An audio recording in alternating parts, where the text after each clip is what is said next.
Hi, ladies and gentlemen. Welcome to my channel, Intentionality. And today I want to share briefly with you something that I've titled Five Biblical Principles About Money That You Must Know. Five Biblical Principles About Money That You Must Know. So I'm going to share this with you real quick, and then I know that you'll be blessed.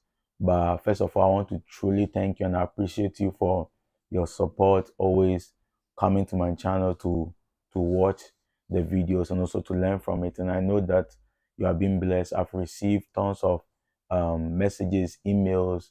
And that's very encouraging. God bless you for always coming to this channel. So let's get to the business of the day. Five biblical principles about money that you must know. Number one is that you must know that God is your source.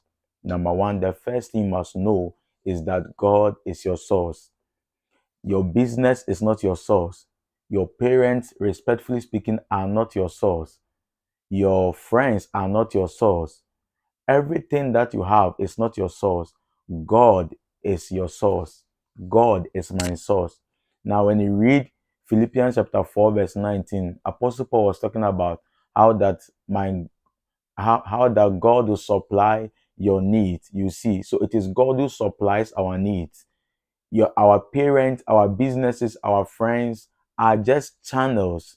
Are we together? They are just channels, but our real source is God. God is the source of your life, the bread that you have. It is God who gave it to you.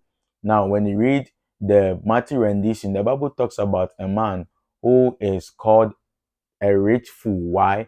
Because that man was wealthy, he had money, but the Bible says that he was depending on his source of income, the money that he had.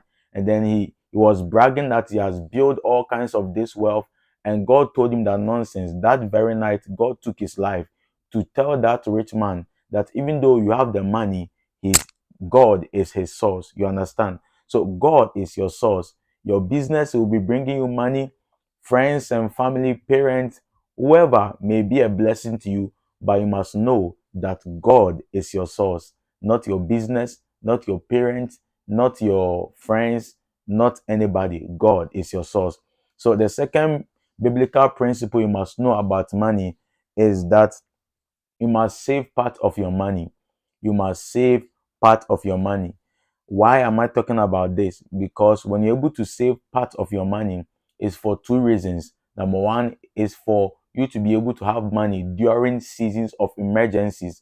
And number two, for investment. We save for only two reasons. Number one, for emergencies, and number two, for investment. Why must we save your money? Because in the Bible, according to Proverbs chapter 21, verse 20, it says that wise people live in wealth and luxury, but stupid people spend their money as far as fast as they receive or they get it. I take it again. Wise people live in wealth and luxury, but stupid people spend their money as fast as they get it or they receive. Now, the Bible is not trying to insult anybody. The Bible is trying to give a proposition that whoever receives money and spends everything, that person is unwise. So the Bible was giving a description, not an insult. It says that stupid people or unwise people spend their money as fast as they receive. So anytime you receive money, among many things, when you receive your paycheck, is for you to be able to save part of that money. Are we together? Now, the Bible also talks about we studying something from the animal called ant. According to Proverbs chapter 6, verse 6, the Bible says we should go to the ant, you sluggard, consider its ways and be wise. So the Bible was trying to tell us that we should study the ant as a study case.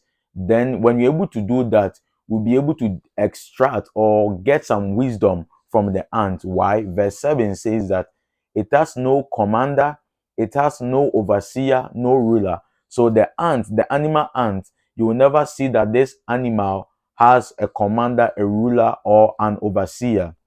But the Bible says this same ant stores its provisions in summer and gathers its food at harvest. So the ant, once he knows that, oh, there are seasons, you see, the ant understands seasons. So during summer, the season of abundance, whereby the sun is on, then the ant will go and then begin to gather provisions, the food that you eat, it will eat, because it knows that during winter it will never be able to go out. Now it is there's a wisdom that we can learn, that you will never be able to work forever, even if you are receiving whatever amount that you are receiving. A time is going to come in your life whereby you're going to retire.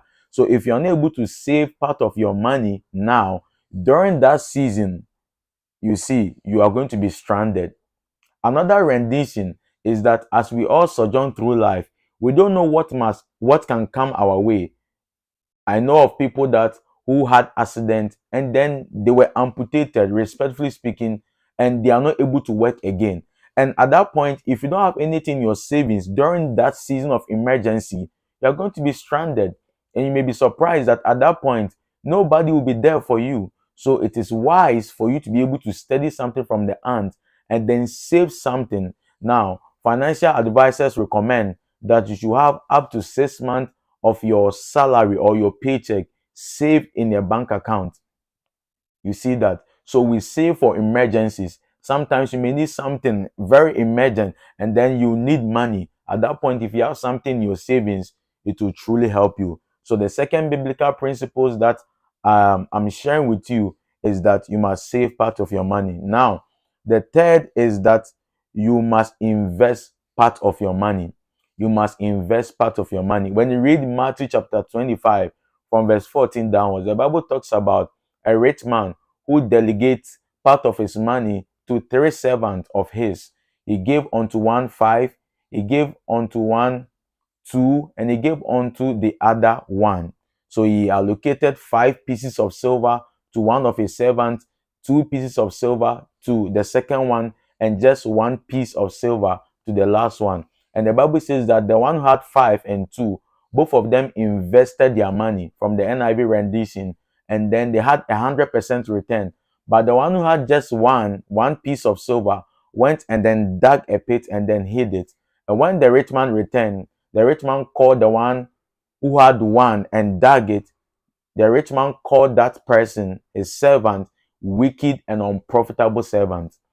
So anytime you get part of your money, you must invest, because when you invest your money, it is the only way to multiply your money. There's no way you'll be able to multiply your money. It's only through the platform of investment.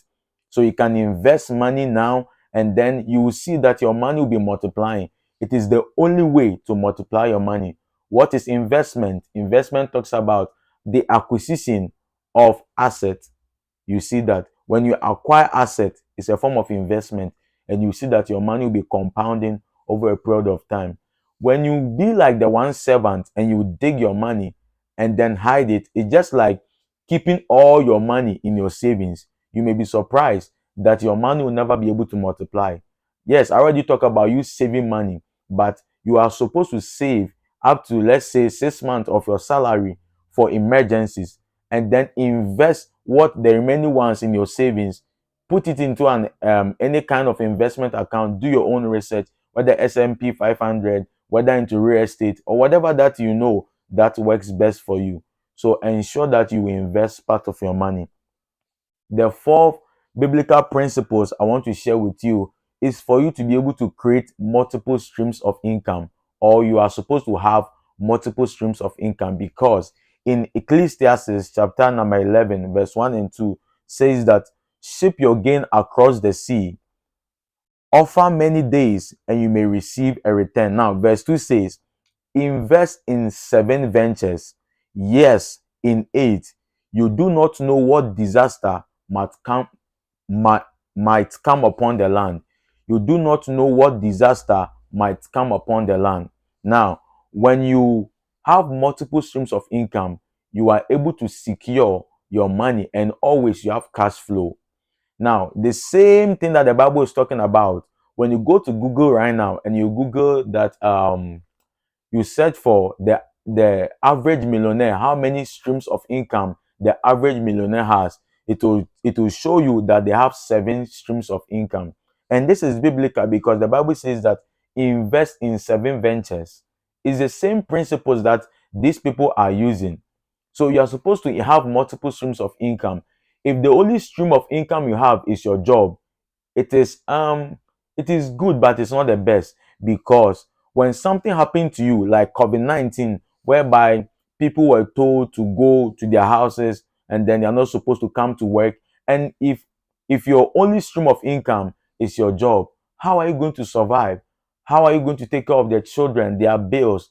How are you going to take care of your personal needs? You'll be stranded. But if you have multiple streams of income, you will see that even though, as the Bible is talking about, if one is not functioning well, or if one gets destroyed, the other ones will be bringing you cash flow. You see that? So you must be able to create multiple streams of income. And then the last that I want to share with you, which is the faith biblical principles I want to share with you. The faith biblical principle is for you to be able to educate yourself financially. You must educate yourself financially. Many people, respectfully speaking, are not interested in doing this. They wish and hope that one day they'll become millionaires and billionaires arbitrarily. It does not work like that. You must be able to educate yourself financially, because Hosea chapter 4 verse 6 talks about, my people perish because they lack knowledge. They lack knowledge. The perishing over there means that they lack the possibility of, let's say, financial resources or any other thing, because any resource you want to produce, it is controlled by knowledge, and you must be able to educate yourself financially. Buy books. Now YouTube is there. Many people are creating videos on this wise. You have to sit down, dedicate time, and learn on this wise. Educate yourself. Don't assume that one day you become a millionaire or a billionaire. It does not work that way. God is not a magician. You must know, and based on what you know, you'll be able to do exploit. Are we together? So I want to share this with you, these 5 biblical principles. This is part 1.